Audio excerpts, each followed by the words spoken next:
Hey everyone, welcome back to the channel. I hope you are doing absolutely well. In today's video, I will show you exactly how to show or hide the favorite toolbar in Tradingview. So if you are interested in purchasing Tradingview subscription, you can just check out the link of the Black Friday deal in the description. In this deal, you are going to get the Tradingview subscriptions at 80% off plus 1 month additional, meaning if you go with their annual plan, you are going to get the 13 months instead of 12 months, meaning you will get 1 month absolutely for free. So if you are interested, again you can check out the link in the description.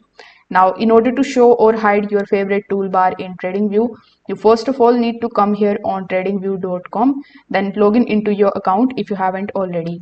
Over here, click on the option of products in order to launch the chart. You can also click on the watch list option here on the top right hand corner of the screen.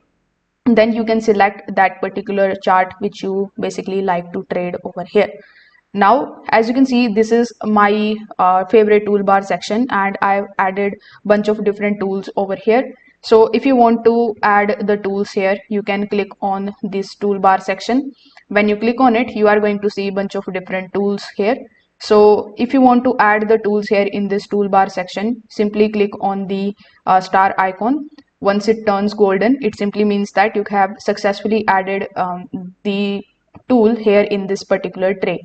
Now if you want to hide it, what you need to do is you just have to click on this star again, and once it turns white or gray, it simply means that you have removed this particular tool from this particular tray. So this way you just have to keep on unhiding or unstarring these marks over here, and all of the tools will be removed from this tray.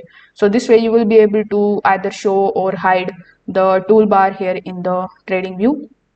Basically you can use this particular star option and you can add them here in this tray, or you can just simply unselect it.